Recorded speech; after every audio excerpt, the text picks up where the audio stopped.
grazie che avete affrontato questa serata abbastanza ventosa e siete arrivati fin qui. Però da qui forse molti non hanno mai visto il bellissimo panorama del vostro caro paese. Guardatelo da qui quanto è bello.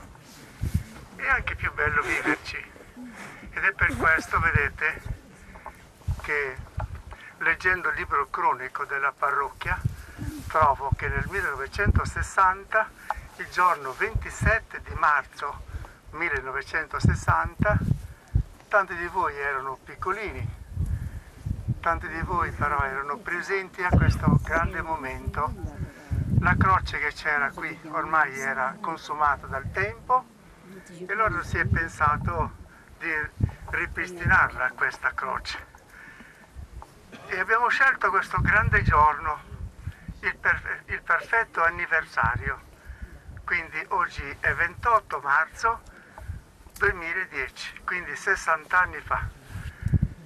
E allora, fratelli, certamente questa data la ricorderemo perché innanzitutto è l'inizio della settimana santa, ma la ricorderemo soprattutto perché, vedete, in tanti paesi, in tante città stanno togliendo il crocifisso, lo stanno togliendo dalle aule dove si insegnano tante cose, si insegna la matematica, quindi si insegna la lingua, si insegna la musica, c'è educazione fisica, educazione artistica e sta mancando l'educazione morale.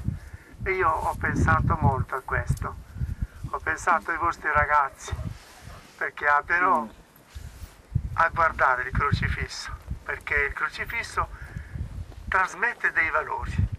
Ed guardate quanto sarà bella questa fotografia quando a un certo punto sarà innalzata su questo piedistallo completamente rinnovato e consolidato e guarda dall'alto il nostro paese. Quindi questo è un gesto che vi farà onore perché senza dubbio siamo in quelle persone che credono in questo amore che Dio ha avuto per ciascuno di noi. Quindi in questo momento la fotografia del 1960 ce l'ho qui, inserisco anche questo foglio e naturalmente inseriamo una pergamena. Dai Giuseppe. Giuseppe, non darci il pizzo, metti la faccia. Guardaci, Giuseppe.